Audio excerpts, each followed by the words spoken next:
Although we're going to welcome now Nanna Hänninen, coming to us today from Finland, about 400 kilometers north of Helsinki. She has developed a business process using professional photography as the core of education and communications.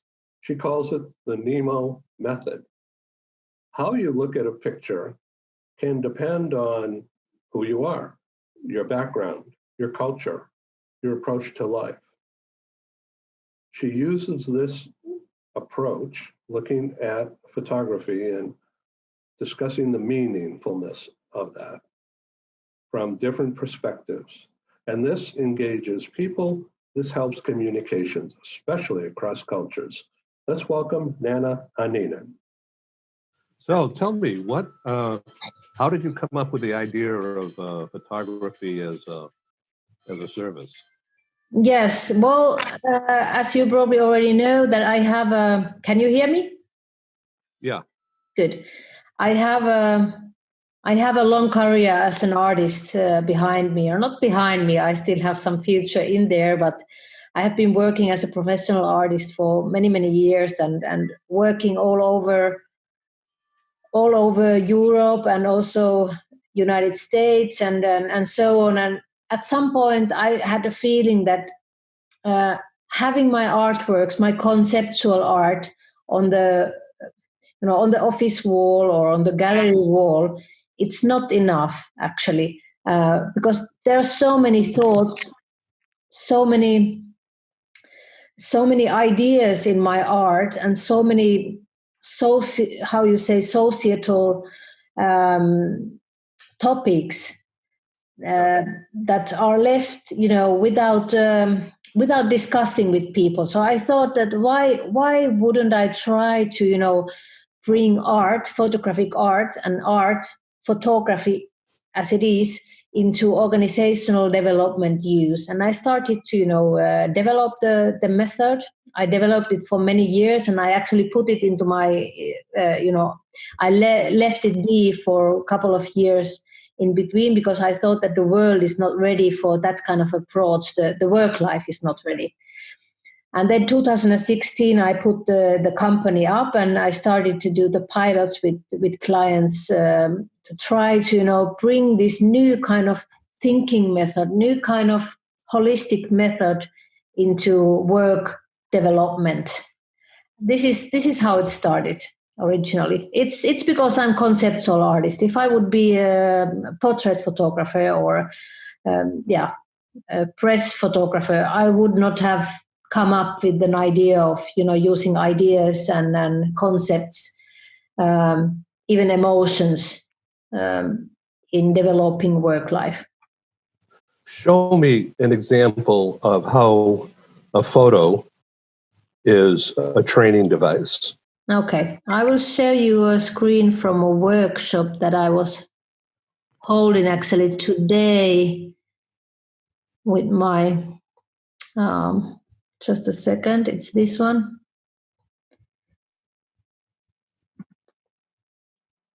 Can you see this photo? Yeah, it looks like a suitcase with a white shirt. Yes. So I will explain my clients first why we use art and what is art to us. And then we start to look at artworks, and we probably have a specific topic in the workshop, like it could be, let's say, your vision, or maybe it could be your values or your work culture in general. And then I would talk about these images, and I would, tell a story about this image. This image is actually called Unsolved Universe, which means that, which symbolizes the universe that we humans have been trying to figure out why we are here and where we came from and where we are heading into. And we live in some kind of uncertainty always. We will never find out, basically, why we are here. This is maybe it's an accident that humans are here. The religion tries to give answer to that, and the art, the literature, the science, they are all trying to figure out why we are here. And I personally believe that we will never ever find out why. And when I tell these stories to my clients, I also ask them, okay, look at this photograph and tell me why coronavirus or how coronavirus is very difficult for you personally. And can you please explain this through this artwork? Yeah, I wanted to come back to this in just a second because I think we need to properly introduce ourselves. Nanna, how do you pronounce your last name? Hänninen. Hänninen. Well, that's simple. Even I can do that. And so you are in Helsinki area? I'm actually in Kuopio area, which is 400 kilometers from Helsinki to north. Right. Okay. And so how close is that to the Arctic Circle? It's another 500 kilometers. Yeah. Wow. Okay. I've never been that far north. I'd like to do that someday. I'm born on the Arctic Circle, actually. Really? Yeah, I was born there. Yeah. Very interesting. I've never met anybody who was that I know of. Yeah, you never know. Yeah. Well, I'm originally from Boston in Massachusetts in the northeast of the U.S. Mm-hmm. Now I'm here in the far, far southwest corner in Southern California, right on the Mexican border. Mm-hmm. San Diego. Yeah. The weather here today, of course, it's only a little after 8 a.m. here, but it's already 75 Fahrenheit. Wow. And it's going to go to 85 or 90 today here. So it's summer weather has arrived here. I'm sure it's not that way in Skopje. No, in Kuopio, we just, the snow has been melting away, and now I think finally the lakes are open without ice. So we are just over the zero. I don't know how much that is in Fahrenheit, but it's still pretty cold. It's getting spring, but it's not green at all yet. It's like really early spring. Yeah, so another month perhaps. Another month, definitely. Yeah. Right. So has the virus reached Finland? The virus has reached Finland. We have around 2,000 people that are affected, but of course it has reached Finland in a pretty small scale because we had this hard lockdown right away, actually. So we went to the hard end with the lockdown. Yeah, boy, it's really a strain, isn't it? Here in California, it's very unusual. So far, thankfully, in where we are here, there's very little. There's some, but some virus, but of course, but the people want to go out. They're beach people, and very, very difficult. And so the beaches have opened. But with social distancing and other things, they don't require wearing a mask when you're on the beach. But yes, when in a store, it's proper, of course. So let's go back to your teaching method here and explain to our corporate audience and others who will watch this what we're looking at. We're looking at an open suitcase with a white shirt. Yeah, yeah. So this is kind of an open-ended beginning, isn't it? This is, okay, I'm seeing, do you need to further unpack or are you beginning to pack? And how are you planning your life or something like that? What is your take? Yeah, well, as we say in Nemo, that there are no right or wrong interpretations. Actually, this is why photographs and this is why Nemo is there, that, all the interpretations are as good as any other. And this is how we create an open dialogue, an open discussion, and this is how we create a safe space and trust between the teams, that we actually, everybody can look at this strange photo, which you say it's a suitcase. I say it is actually a very, very small medicine box from, I don't know, I have bought this box from Berlin when I was working there a few years back. And it's really a tiny box that you can put it into your pocket. And that's actually not cloth, it's actually paper, but it doesn't matter. It looks like cloth. And your interpretation of something endless, something new starting, maybe something old closing is just fine. The idea of the image is that it's called the unsolved universe, which resembles, which symbols the universe that we never can really figure out why. We will try, and that's like the primus motor in us, in people, the curiosity to find out why, what is it, where we are actually, what is this place, and then this is driving us further to research more about us, about the world itself, about the universe, and the whole science is about that, but also the literature and even the religion is about that.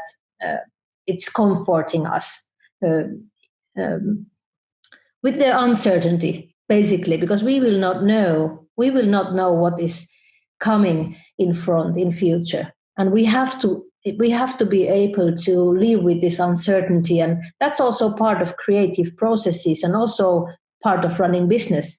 Is that you have a goal, you have a vision, but you are not sure. You might not be sure how to get there, and the path might take longer, or it might take a stranger ways that you kind of were planning. And this is very creative. This is about living in uncertainty but going towards goal anyway. So this is the way how we use photography in discussions. So this is in terms of learning and applications. There are no right and wrong answers. It's more of a exploratory, collaborative, and atmosphere. Yes, and co-creative atmosphere, creating a common understanding also, and also learning from your teammates, from your colleagues, how they actually think. It's very it opens your eyes when you see also with photographs that your teammates and colleagues are taking, that this is how they actually think, this is the thinking path that goes in their head, this is how they see our vision, for example, or our values. So it's also a lot about understanding, getting a common understanding, and creating from that together a next level. So let's go to the next step, but first, quickly summarize what we're looking at. We're not looking at a shirt, we're looking at paper. Yes. And show me another picture and tell me about that. No. It's fascinating. No. Okay. So I will show you this image. I will ask you first, what do you see in this image? Okay, I'm looking at this, what I think is a suitcase with a shirt. Okay. It's turning slowly to you. Oh.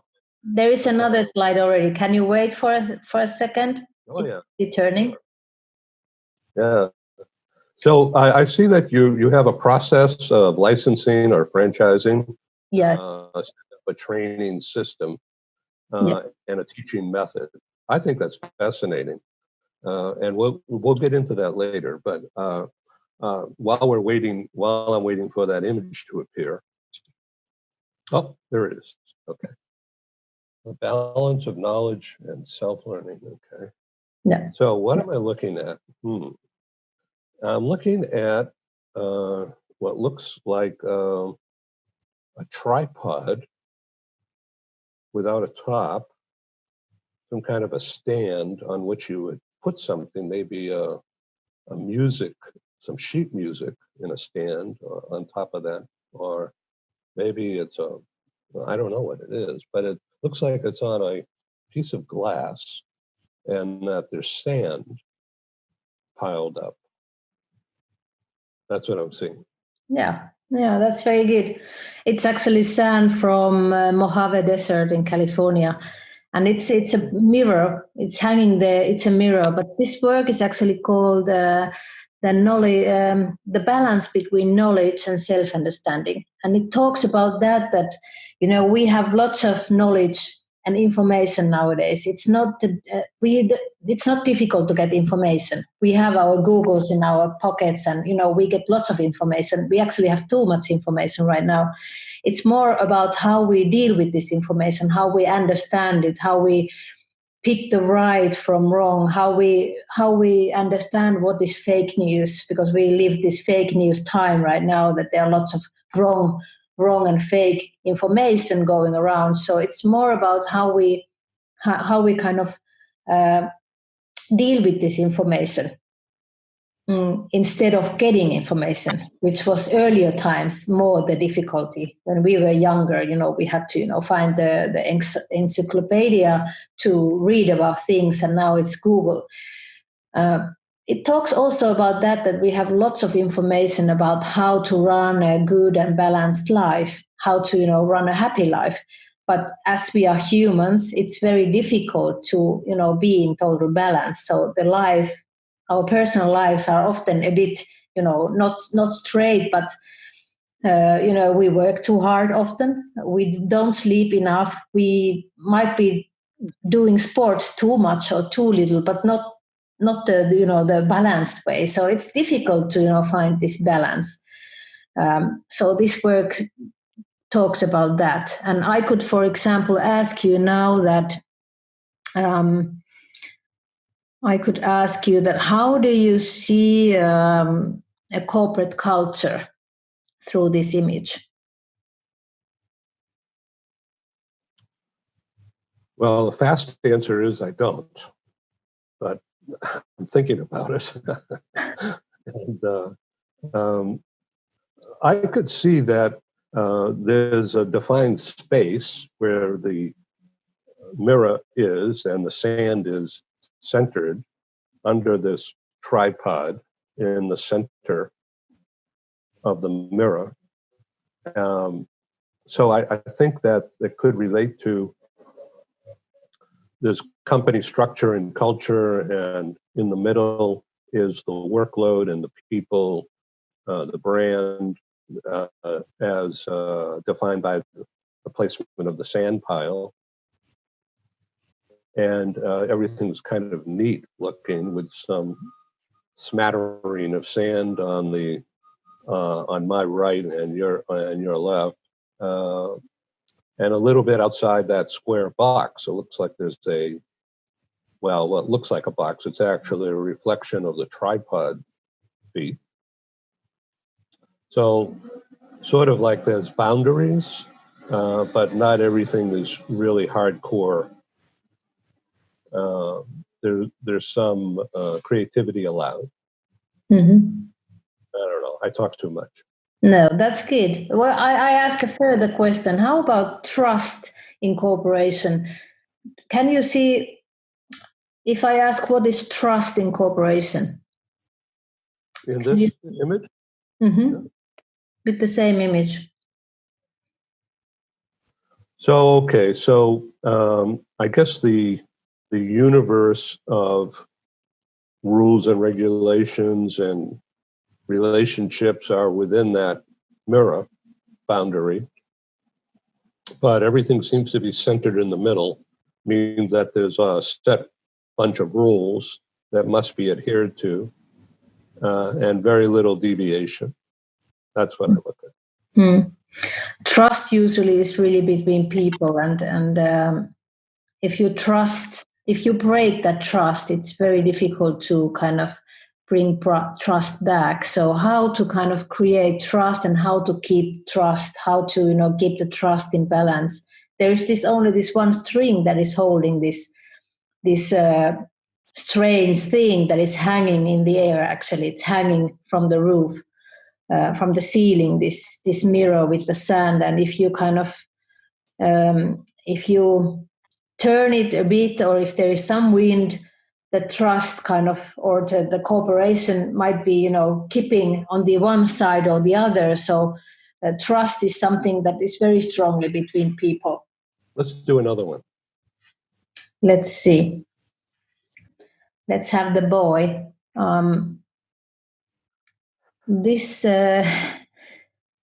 This work is called The Importance of the Necessity of Growing Up, actually. And it talks about that not only children, but also we adults, we need to grow all the time. And when when children start growing up, we would love them to be small, because then we can control them and we can keep them safe, but it's actually not possible. They will grow out of the box and they will grow into their own path. And they go towards their own curiosities and things, and we can only try to steer their way. And they are very curious towards the life and towards adult life, and they have this curious mind, and they go behind the corner even without knowing what is behind there.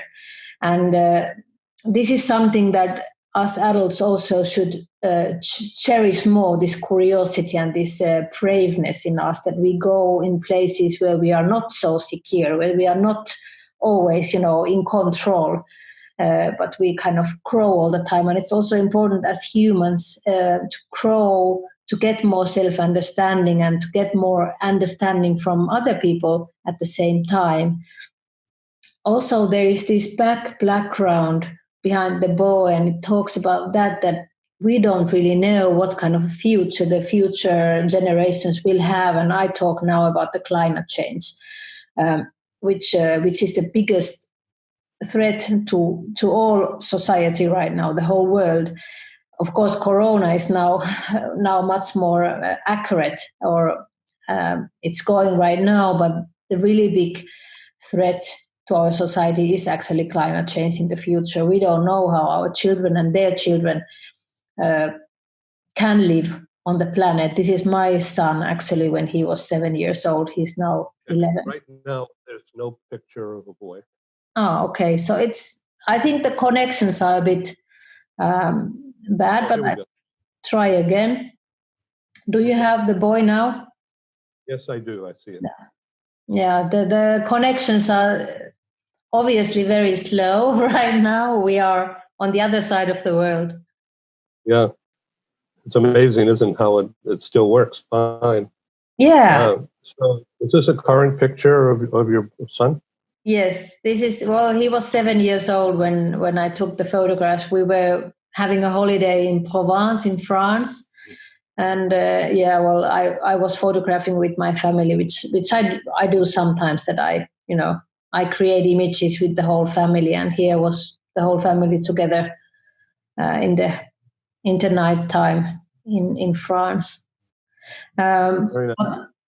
I could ask you through this image that what is your vision for the next, let's say, 5 years? Your personal vision, for example. What do you want to achieve? Or maybe professional? So I want to live and be healthy. Mm-hmm. In all aspects, physical, which thankfully I still have, and mental, which most people think I still have. And financially, I'm working on it. Yeah. So with the impact of the virus and the lockdowns, the business of corporate mobility and business travel severely impacted. And I believe it will come back. It's already starting, but it's going to be very different. Important projects are getting, well, they never really stopped. They just changed how they're done.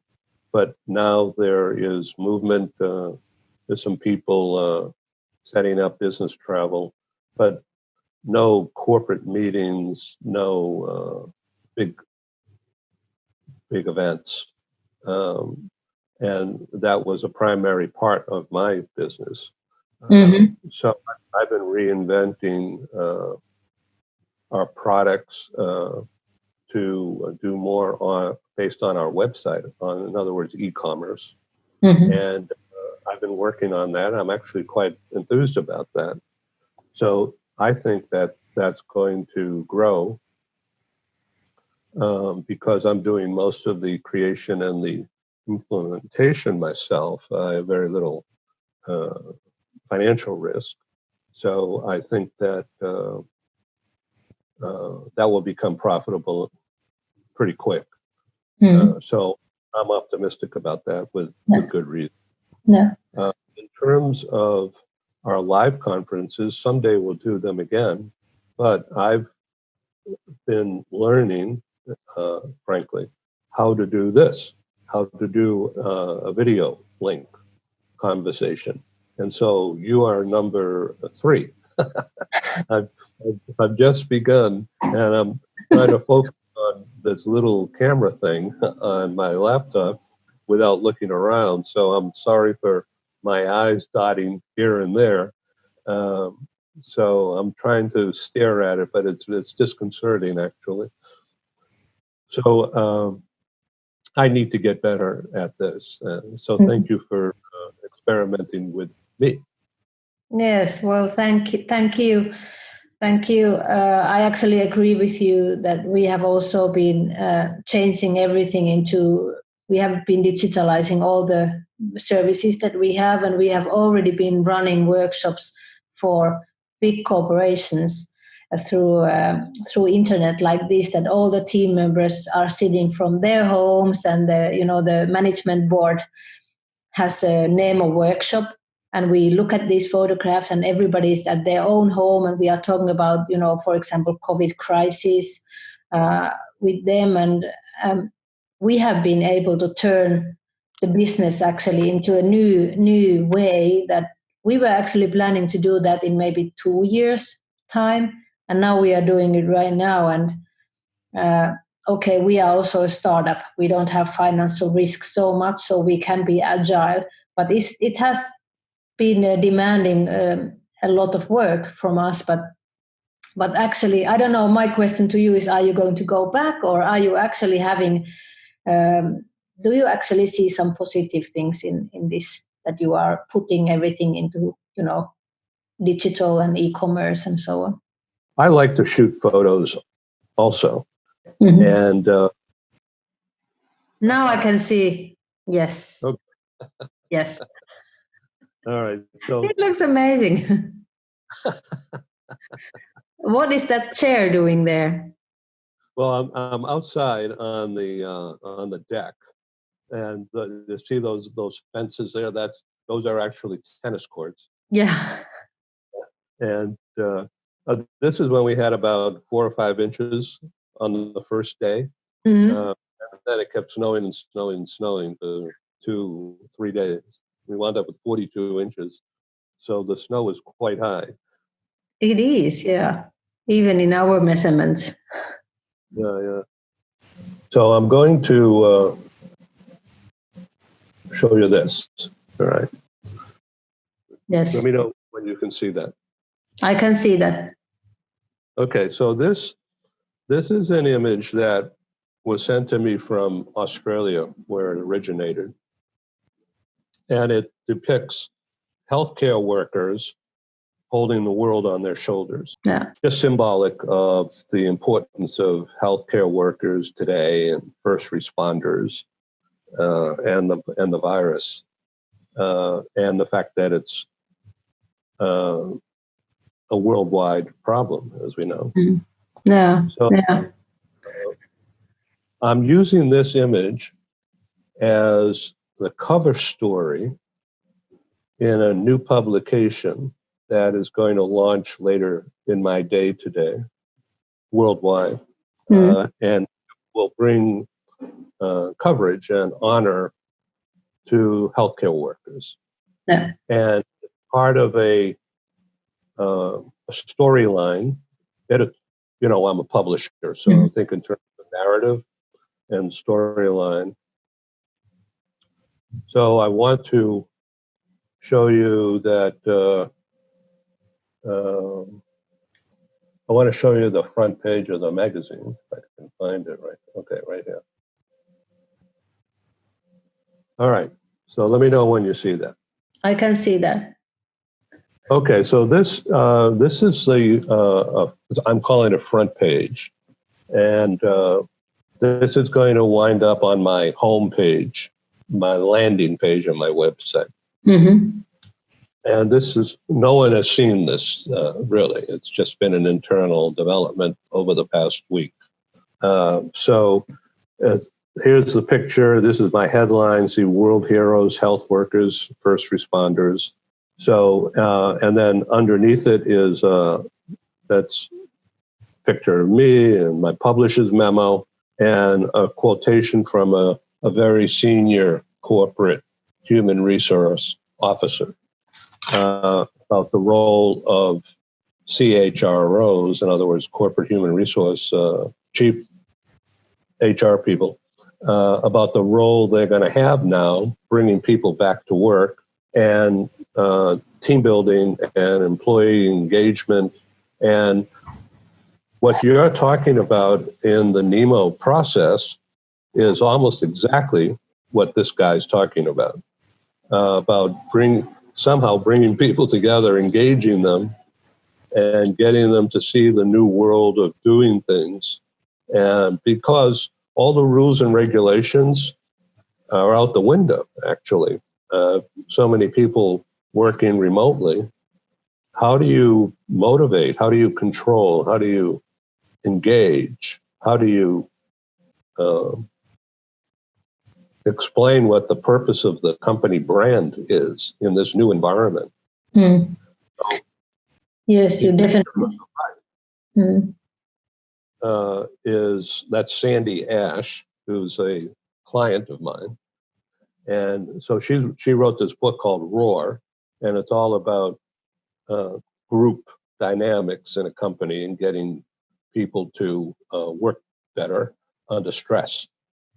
And so she is a trainer and a TEDx speaker, very well known in training circles. And the book she wrote, Roar, was a business bestseller on Amazon. Anyway, she has spoken at several of my meetings in the past, and she and I are partnering in a seminar series that she's doing. So I'm helping to promote that by putting her in sync with this story about celebrating the new world heroes. So I'm telling you all this not only so you'll learn more about us, but I'm using your system of thinking to convey this image at the time of the stress in industry on a worldwide basis. Yeah. And so that's why I think that what you're doing with the NEMO method is totally cool. And I'm really interested to learn more about it. And I think some of our corporate clients would like to try something new and have a way to engage their team members. Because most will not be in the office. They're going to continue working some degree from home for the rest of the year, according to all the geniuses. Yes, exactly. Yes, we have really figured out that this method is a great way to engage people also remotely and actually, bring them emotionally into meetings, so that it's not just making execution of things, but it's actually about talking about the situation right now, about understanding the situation more holistically and sharing the thoughts and sharing also thoughts about strategic goals through a bit different kind of tool than people are used to do it. And I think it sounds very, very interesting what you are doing, and the image that you have chosen there is great. And of course, this is a very important topic, and I feel exactly that they are the heroes that are not very well, respected in the world even.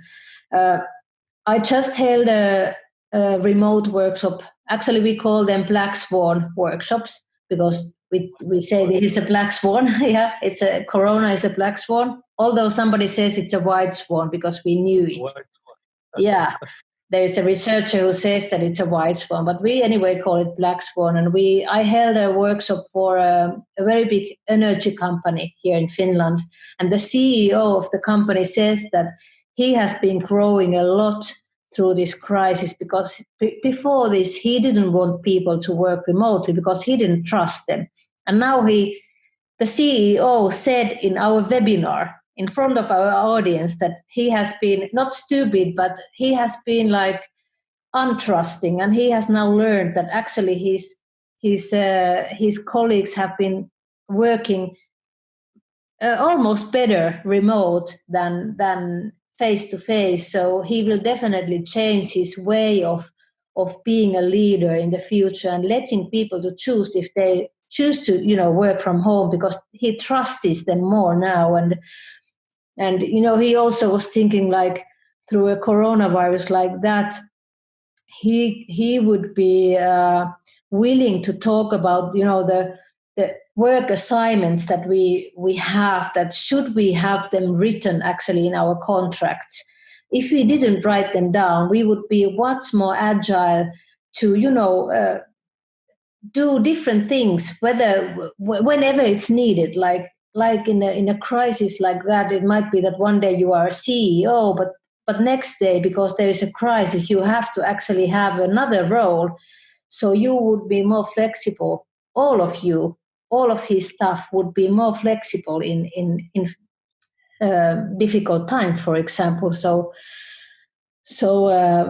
with these kind of remote workshops, you really can bring people to discuss and develop their teamwork, even the leadership itself, the corporate culture, the trust in the company. So if I show you this enlargement of my published letter here, and I'm quoting in this text this guy, Paul Falcone, who's CHRO of a Hollywood entertainment industry group called Motion Picture TV Fund, which is kind of a hedge fund investing in entertainment. So anyway, this is a quote from him and some of my words also. He says it's going to be the greatest opportunity. So he's talking to other HR people. Greatest opportunity in your career for engagement and feedback. Talk about the company's brand and culture and the purpose, as well as team building. So it's exactly what you're doing. Yeah, it sounds exactly what we are doing here. Well, but he's got the concept, but he doesn't have your method. Yeah. I guess. I'm not sure. Yeah, he should learn. He should learn to become a Nemo coach. This is again. I'll be glad to introduce you to him. I'll send you a link to the talk show I did with Paul, and he's a well-known HR author. Yeah. So this has been really interesting. I don't mean to dominate here, but I wanted to show you that I understand totally your concept, and I love it. So is your friend helping you here in the States, or you're not going to? Yeah, Kati is thinking about becoming an Nemo coach later on. We have already 5 coaches. Some of them are in training and some of them are already ready. One of my co-founders lives in Silicon Valley. Actually, I travel quite a lot to Silicon Valley. I just came on that Saturday back home when Trump closed your borders. So I'm happy to be back home, actually. But yeah, the thing is, we of course would like to, teach more Nemo coaches in HR, especially in HR and in learning departments in US also in education, because Nemo is used in educational field as well, in the colleges, in the, as an educational method when you learn new things. So we are looking for new customers, both end customers, of course, but mostly coaches that, learn the method. And last week we started our first remote coach training. So we are actually now training our coaches remotely as well. So now it's possible basically from all around the world to come to Nemo coach training remotely, which is making the scaling much easier right now. What is the website so our audience can go check it out? It's nemomethod.com. That's Neemo? Yes. Okay, say that one more time slowly. Nemo Method. Okay, all one word, nemomethod.com. Yeah. Did you find it? Yeah, thank you for sharing your screen with me and explaining. If you want to pull up on one more photo, something different, and let's extend this another 5 minutes or so. Yes. Are you willing to do that? Yes, of course. Actually, at this point, I would give you an assignment where you would start to photograph. But I will show you one more image. So what do you see in this image? We can again talk about, trust within team. If you think about trust within team, what do you see here? Okay, I'm still seeing your son. Okay, it's coming so slow. Let's see if is it coming now? Yeah. Okay, so I'm seeing a person, a white person wearing black and holding a pocketbook with one hand going into the pocketbook. Mm-hmm. All right. Yes. And if you think about trust within team. I'll say again.